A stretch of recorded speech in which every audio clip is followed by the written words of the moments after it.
Hey, it's Witt. Welcome back to the channel. Today we're building a pilot watch from a lot of parts that I've acquired. The first being this movement here. This is from a $20 AliExpress Ochstin watch that I bought, and I accidentally broke the crystal not even an hour after unboxing it. I'll leave the link to the video above if you want to check that out. But I put it in this movement holder and clocked it for about 30 days, and it was coming in at plus 2.7 seconds per day. So I thought, well, maybe I'll go ahead and do something with that. And so today's the day. So I bought this case on eBay from the Phylida official store. It's a 42 millimeter diameter. It's 50 millimeter lug to lug. Got 22 millimeter strap openings and 14 millimeters thick where this domed sapphire crystal is. And it's got 50 meters of water resistance, screw down crown and case back. And then I also bought this pilot's watch dial, also from Phylida, with the no logo version of it. Just got automatic stamped down at the bottom. So I don't have a setup where I can zoom in and not have my big head in the shot, so I'm just kind of giving you a kind of a walkthrough. First, I take off the dial, or rather the hands from the old dial, get the movement holder off, and then we get into actually getting the dial off of the movement. So you got to get these movement feet, the dial feet right there, see where the screws are. You just undo those and take it right off. Then we grab the old dial and see where those feet lay out at. So this is at about the 11 and the 5:30 or so, because then we grab the new dial and you can see it comes with 4 feet on it because it's ready for other movements as well. So we just got to take off those 2 dial feet that we don't need. So once you see I've done that, you'll notice my first mistake.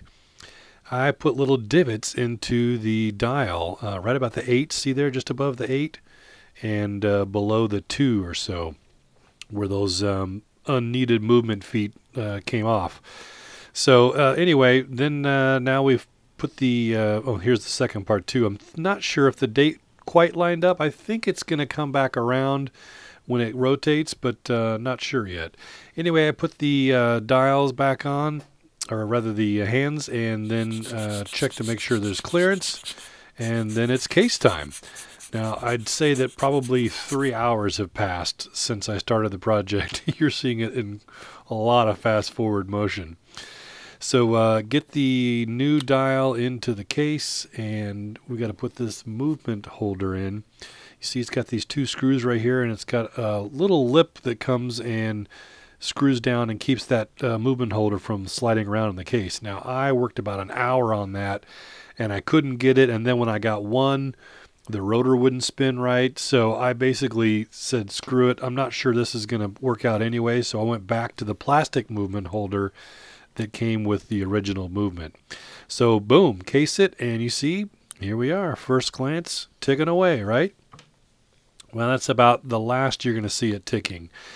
I ran into some problems, so I think that I fouled the hands a little bit, and there's also something going on with the movement itself that has to do with the stem, because I did some experimenting, and when I take the stem and I kind of move it just ever so gentle like this, when I have it at just the right spot, it starts ticking again, but then it'll stop after a while. So I think something got fouled in the movement having to do with the stem.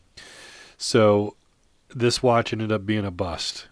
This is as much you're going to see of it. It's not going to go on my wrist. Isn't that a bummer? So here's what the lume looks like had it came to completion. Not bad, huh? That's the original hands from my watch, and then this the new dial. So here's the case, nice brushed stainless steel, and you see this polished chamfer edge here. You got polish on the non-rotating bezel. Like I said, dome sapphire, screw down crown, which it came with as well, and screw down case back as well. And all in all, a nice case. $35 for the case, $16 for the dial, and then I was into it for the original watch for $20. So that's $71 total. Would have had a nice pilot's watch, but you can buy them brand new from Phylida for $96 with a Miyota movement. So that's where I'm at now. Do I go ahead and buy a Miyota 8215 for $47? And I still need a new handset too, because I messed this one up. For $14 now, I'm $132 into this $96 Pilot watch. So not sure what I'm going to do yet. My gut tells me to walk away while I'm ahead, cut my losses, but the competitiveness in me says accept the challenge and keep going forward. So not sure what I'm going to do yet. Hopefully you'll follow the channel and find out what happens in this ongoing saga. Thanks for watching.